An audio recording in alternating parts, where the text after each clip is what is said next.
jury, and good morning to everybody present here. I'm Tasneem Vohra, and I'm presenting on behalf of Pradeep Arumugam, the principal at Boab Architects. To begin with, A House of Small Talks is one of the earliest projects of the firm, and it's also something which is very close to the firm in terms of design and trying to build the language of the firm. Um, to give you an introduction of Coimbatore as a city, Coimbatore is a small laid-back town in the state of Tamil Nadu. Industrial background, has moderate climate, and a lot of clients who come with predefined ideas of what their houses should look like. What you see here is the figure ground of one of the moderately populated residential neighborhoods of Coimbatore. The idea of a house is so ingrained in a small city like Coimbatore that to break away from something that is not familiar to them is something that as architects we've tried to explore. The client brief was simple: what the Mr. wants, what the Mrs. want, and then what the godmen want in terms of Vastu Shastra. These are the main ideas that make the brief of house. I see there's a lot of disturbance happening. It's alright. So this is what it is, and this is what we are trying to do. Here, further enunciating the context of the site, just in case if you missed it, the site is in a tightly packed, dense residential plot.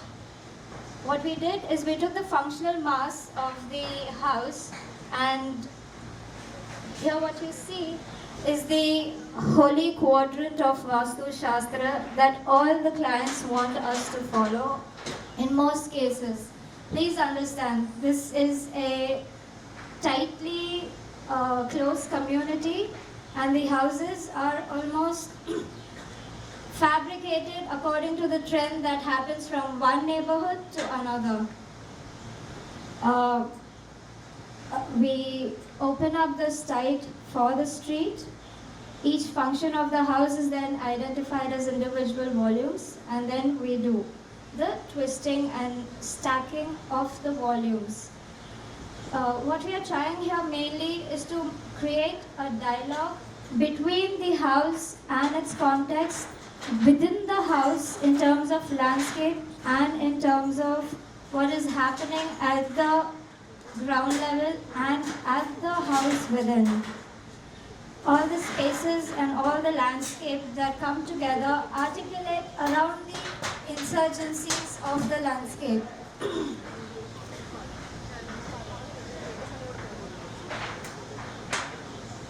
Here you can see that from the road we have opened up the entire site to give a full view of the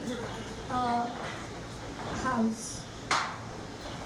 The choreography of spaces where all the landscape which happen, the insurgencies of the landscape here and the insurgency of the skyscape here.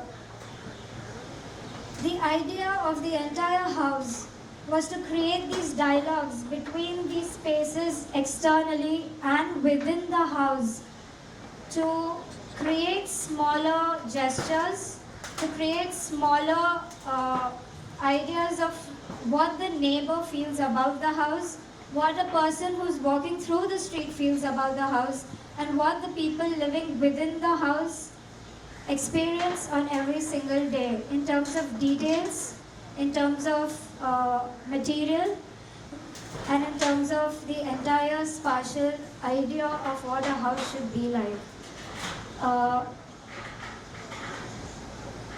As minimal as the exteriors were, the interior comes in contrast to what the exteriors were. Again, the same idea of having smaller dialogues happening at multiple levels. So the courtyard, which acts as the pivotal point around which the entire public spaces of the house are defined. You can see across here. On the right hand side, you can see the living.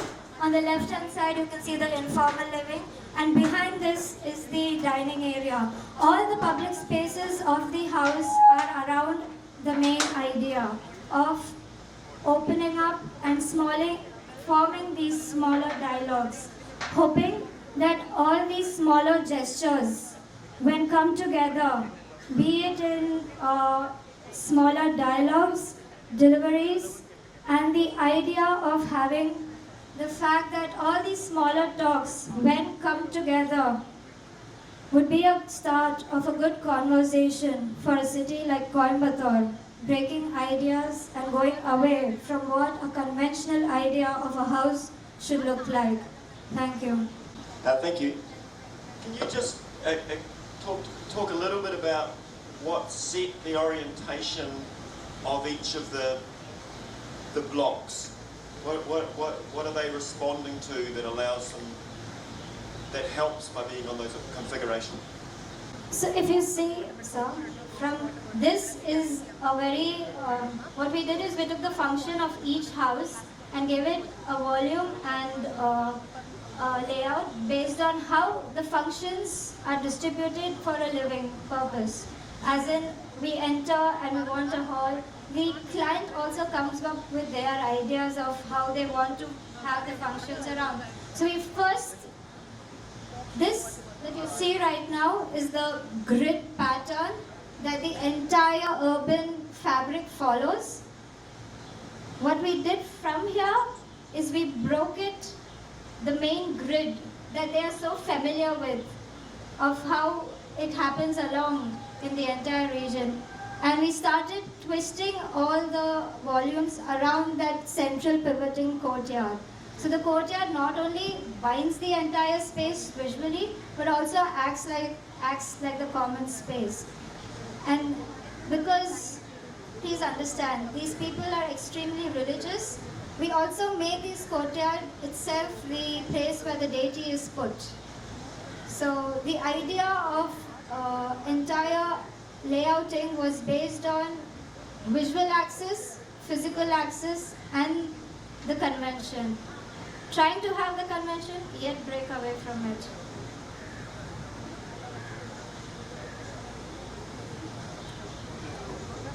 Are they very unfriendly people? They don't seem to. Are the neighbors terrible? Are the buildings around very, very bad? Are you asking about my clients? Yes. And also the context, the place where it's built. It must be a terrible place for a house to be so closed. I'd say that the neighborhood is not as intense, and the clients are not very, it would be very wrong of me to tell that they are very rude people, because they kind of agreed to the ideas that we gave them in trying to break away from what they are. No, why so closed? Why is the house so disconnected from its surroundings? Why are none of the spaces connected in any way? So actually the idea was to not conform to what is happening. No, that doesn't need conformity. Right. I failed to understand one last time. No, I think it's one of the houses where you expect the users to be extremely private people who have little relation to anything around them. Okay. And neither to nature, nor to people, nor to the street. And there is a certain degree of perfection of form which lifts the house completely outside its context. It's not bad to have perfection, but in this image, for example, I wonder whether this is real or it's been photoshopped to such an extent that I can't really see the house.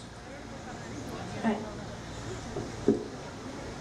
Actually, there is a slight conflict of idea here, sir, because the idea was actually to make the house stand out of the context, and hence deliberate measures were taken to make sure it stands out of the context. It may or may not be the extension of the personality of the client itself, or maybe the architect itself, but the idea was to do that. So, yeah.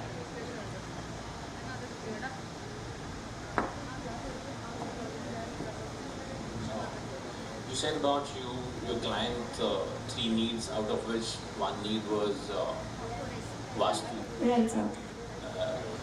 And the Vastu was very predominantly there, and it's a science which we believe should be addressed. So I'm trying to break away from the grid, which is normally prescribed in the Vastu Shastra. How you are able to deal with that, or it is just a cardinal directional positioning which you have done, and then trying to compromise something, and whether you have understood the concepts of that correctly and implied that on the kind of planning which you did in the house. That's the kind of thing which I wanted to understand. And how exclusive you wanted to become when you constructing the house, when you have a community which is around. That is what. Okay, I get your point.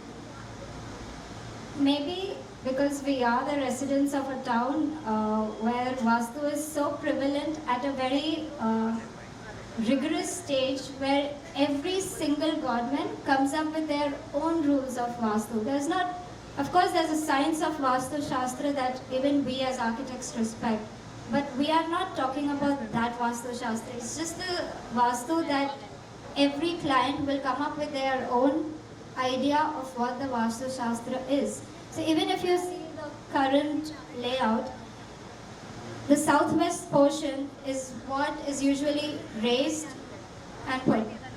That's what I said, you have overlapped that kind of things. Normally the cardinal positions which have Yes, been placed, yes. and then you are trying to adhere, and then after that it's Godman's wish which was supposed to be followed. That's what you did, or maybe you try to convince the Godman that whatever we are doing is according to you, and made him agree, because seems to be a kind of business model which has been happening now with the Godmans when they come to Vastu thing. So I wanted to understand the kind of nitty-gritty and understanding of Vastu in the real sense, and how you overlay that, because your basic premise was on which your design progressed was one of that aspect was Vastu when you said that.